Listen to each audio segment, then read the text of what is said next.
Avec l'arrivée des graphiques et des formulaires dans Notion, on peut maintenant faire de puissants combos. Par exemple, est-ce que vous aviez déjà essayé d'utiliser les deux ensemble pour visualiser les réponses de votre formulaire? C'est quelque chose que j'ai toujours trouvé super utile dans Google Forms, avec les résultats sous forme de graphiques pour analyser très facilement, comprendre les résultats et même prendre des captures pour les mettre dans des présentations. Avec Notion, on va aussi pouvoir utiliser les graphiques et même aller plus loin dans la configuration. Alors je vais vous montrer comment faire un tableau de bord de vos résultats efficace et aussi comment exporter les graphiques pour en faire un rapport. Avant qu'on commence, je précise que les graphiques sont une fonctionnalité de la version payante de Notion. Par contre, les formulaires sont illimités sur la version gratuite. Si vous voulez en savoir plus sur Notion et ce genre de cas pratique, ça fait partie des conseils que je donne chaque semaine dans les webinaires de ma formation Notion Boost. Vous avez le lien en description de la vidéo si vous voulez en savoir plus. Du coup, c'est parti, on va construire ce tableau de bord.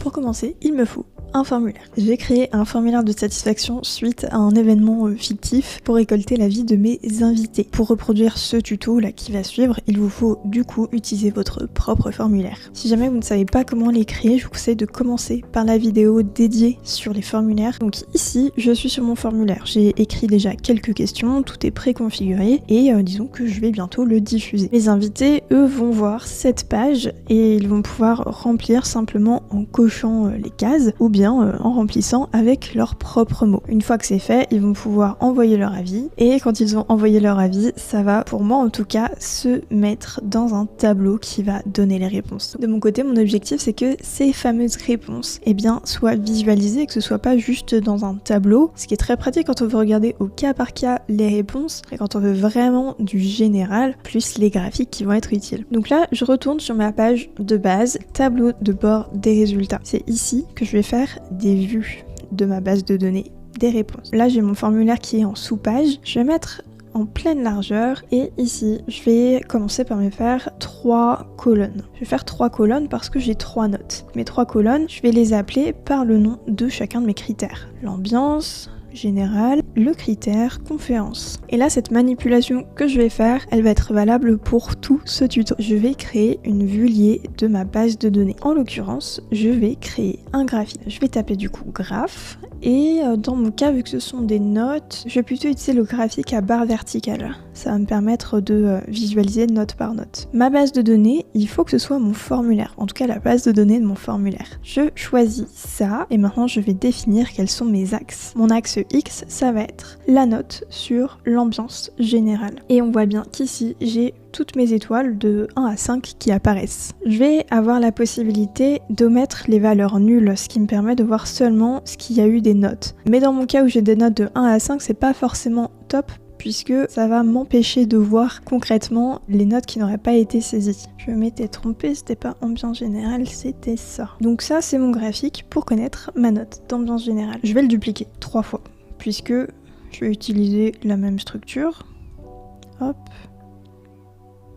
Je fais en sorte que mes colonnes aient toutes la même taille plus ou moins. Et là, je vais aller changer l'axe X pour que ce soit le networking. Et là, je change encore une fois l'axe X pour que ce soit la note de la conférence. Là, assez rapidement, je peux du coup voir quelles ont été les notes. On remplira les données après. J'avais 3 questions qui se ressemblaient beaucoup, donc c'était plutôt pratique de les mettre sur la même colonne. Mais si je veux mettre par exemple ma première question qui était de définir le ressenti, le retour en un seul mot, et bien là, ce que je vais plutôt faire, c'est faire une galerie du coup qui serait en vue liée, donc c'est pareil, je vais pas créer une nouvelle galerie, je vais créer à partir d'une base de données existante, celle de mon avis. Et là, vu que ma première question c'était en fait le titre de mon entrée, tous mes mots clés vont se retrouver ici. Alors on peut pas appeler ça un nuage de mots, mais un petit peu.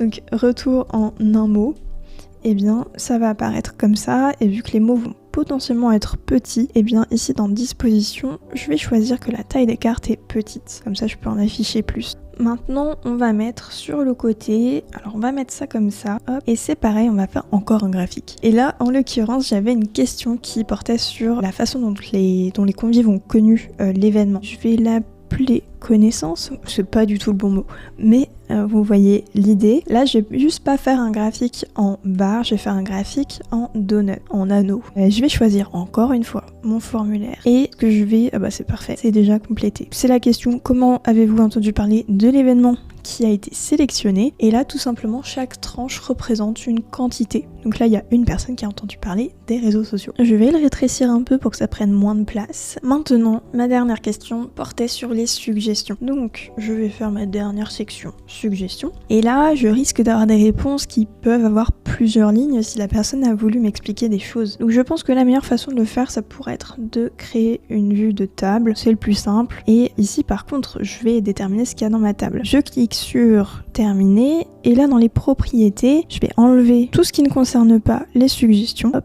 Et les suggestions, par contre, je vais agrandir au maximum mon champ. Pareil pour le titre, finalement, c'est pas forcément utile. Et au cas où, si ça prend plusieurs lignes, je vais penser en cliquant sur ma propriété d'activer renvoyer à la ligne dans cette colonne, ce qui va permettre de sauter des lignes si mon texte est trop long. Donc là, concrètement, mon tableau de bord est prêt. Je vais remplir un petit peu la base de données, comme ça je vous montre à quoi ça ressemble. A few moments later. Me revoilà après avoir rentré quelques réponses dans mon formulaire. Ça y est, j'ai mon super tableau de bord qui est bien rempli et qui encore une fois va se mettre à jour automatiquement et en temps réel quand de nouvelles entrées vont arriver. Petite chose que je n'ai pas précisée et dont je me suis rendu compte justement en rentrant les données, c'est qu'ici on va avoir toutes les entrées. Sauf que là, pour les suggestions, il y en a qui n'ont pas de suggestions, c'est pas obligatoire. Donc un petit conseil que je peux aussi donner, c'est que si vous faites un tableau comme ça, ou une galerie ou autre, pensez à mettre un filtre sur votre propriété des suggestions et de dire que suggestion n'est pas vide. Ça vous permettra de ne pas avoir toutes les entrées qui n'en contiennent pas. Maintenant, ce qu'on veut aussi savoir, c'est comment se servir de ces graphiques. Un truc que j'adore, une petite fonctionnalité assez discrète qu'ils ont mis dedans, c'est que dans les paramètres du graphique, tout en bas, on peut enregistrer le graphique au format que vous voulez, en PNG ou en SVG. Et pour l'un ou l'autre, on peut appliquer un fond, si on veut, ou pas. Ce qui permet soit de le copier, soit de le télécharger. Et si je le copie, alors je vais pas le faire dans une présentation, je vais le faire juste en dessous pour qu'on voit à quoi ça ressemble, et bien ça va me faire du coup une image comme ça, que je vais pouvoir en l'occurrence redimensionné, mais dans une présentation, c'est ce qui va me permettre d'utiliser la data. Donc ça, c'est vraiment hyper pratique. Je vous conseille beaucoup d'aller regarder ça si vous voulez ensuite vous servir des graphiques. Et puis ensuite, encore une fois, quand vous retournez dans le tableau de vos réponses, vous pouvez à ce moment-là traiter beaucoup plus en profondeur vos données, mais en tout cas, c'est plutôt complémentaire avec ce tableau de bord des graphiques. Et vous voyez que c'est pas si long à configurer, même si je suis d'accord que dans Google Forms, ça se fait automatiquement. On peut quand même aller plus loin sur l'affichage. Et voilà, maintenant que vous avez un tableau de bord hyper clair pour visualiser les réponses à vos formulaires au fur et à mesure qu'elles arrivent toutes seules dans votre base comme par magie. J'espère que ce tuto vous a plu et d'ici au prochain, on se dit à très vite. On va laisser peser.